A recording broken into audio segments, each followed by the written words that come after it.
3, 2, 1, go. This is my music video pitch. Figured you might like it if it was in a music video kind of way. And this will go off, figure out the buttons. So the log line is that anxiety can affect anyone at any age.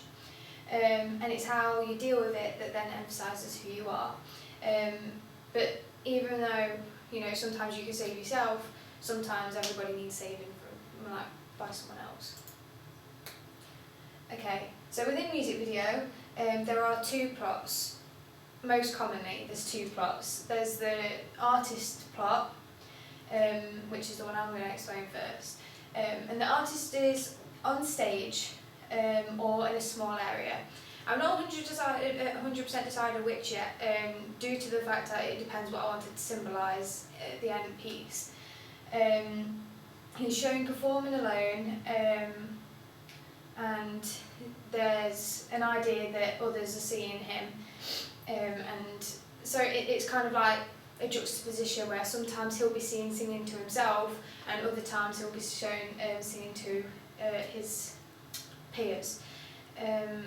The artist has the words "Don't Look" written on his head, and it's all in black and white to show that it really is as simple as it seems, but people obviously don't necessarily understand it apart from themselves.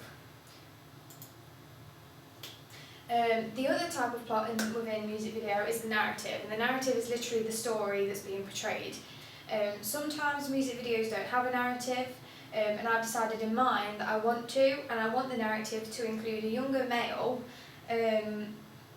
who is travelling from one place to another, and I said that I wanted it to be from either from his home to maybe like a pub or a stage or somewhere that he's going to perform, and this will kind of infer that it might be his first time performing. I've done it for two reasons. The first reason is because the young male could symbolise two different people. It could be the idea that he's the younger version of the artist because he's still going to have the same words scrolled on his head. So the audience can then infer that he's, anxiety can still affect you, and it doesn't matter how much you've had to cope with it or how much you feel like you've gotten over it, it can still come back to you. And the other that perception or the audience could have about it is that the actual younger character is actually someone completely different, and they are suffering in the same way. So yeah, that's why I've done that. Okay, I decided that the genre of my music video is going to be indie pop, mostly because there's some artists that a lot of people listen to, which makes them a pop artist, but they are quite an independent person as themselves. So within independent music videos, there tends to be a lot of symbolism, whether that's in the setting, in props used. In this case, it would be the words across the head, and the actual song itself was written independently. The pop conventions, there's two different words here: performative and amplification. Now you don't know what they need. You don't need to know what they mean. That just means that the artist is in the video, and amplification just means there's symbolism within it to show the storyline.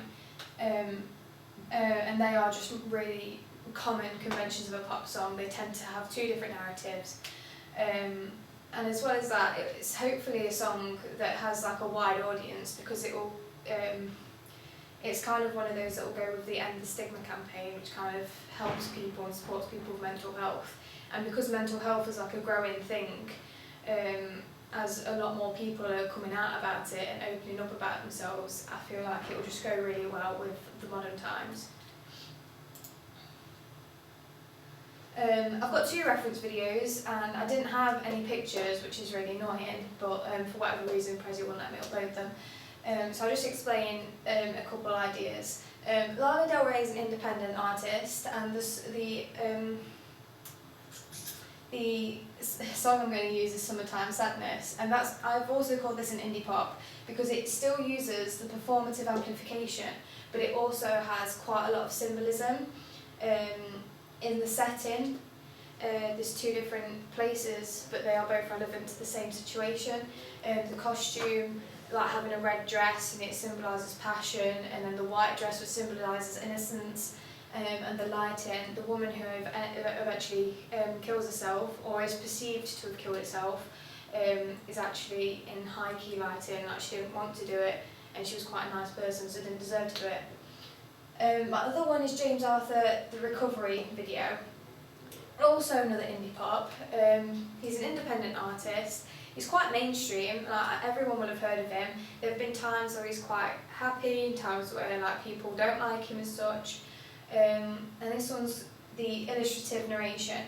Now, the difference between these two, illustrative narration is where it's only one person. It's just the artist, in this case, performing a story and explaining something.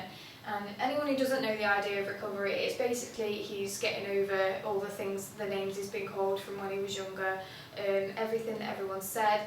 And in this chorus, it says, keep soaring, keep songwriting. And it's explaining how his way of recovering from the negativity was by songwriting and becoming an artist. And in the scene, it's literally the whole video is just him in a studio, being like, you can see the dolly and everything, and that's the whole idea, that without that surrounding him, he wouldn't necessarily have recovered. It also portrays his iconography because of what he's wearing, because it's quite casual. It's just saying he's just like everybody else. Final notes. Yeah, the reason I said that I kind of want it to be a pop video is because I want the audience to be able to relate to the video, because I know at every point in someone's life they have felt this idea of anxiety, and they have felt this idea of, you know, not feeling good enough, and they've wanted someone to save them or someone to help them. It's more aimed at the young, like the adolescent demographic, purely for the fact that it's most of the adolescent demographic that make up the popular audience. But it'll also be for the wider audience if they also relate to it and like the music. And then I'll just go on about the preferred reception, but I've already explained that. Do you have any questions? Oh, I don't know. Have you got like any sort of font you're going to use for the head text? Because surely that's going to be important. The idea was it was supposed to be quite. It's not a specific font because it will actually be drawn on. But I wanted to use quite jagged letters. I don't know if I've got a pen. Oh, so it would be like, I don't know if you can see that. Like that, yeah. Quite jagged, not very much roundedness in it, and that's because that's purely for the idea that, you know, anxiety can come on and it can be so overwhelming and so sharp, and that's what I want to portray. So so it's not, although it's not a specific font, that will be how it's drawn on, and in the video it will look black anyway because it's going to be in black and white. Okay. Anything else?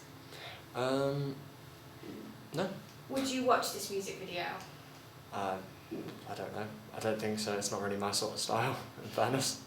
Do you think it could get to the audience though? Do you think it would reach the audience? For the audience you're aiming at, yes, it would, because it's teenagers, and this is something that I know a lot of the friends around me would really enjoy. But just not you personally? Yeah, not me personally. Yeah, that's fine. Okay. Woo! Done it. And then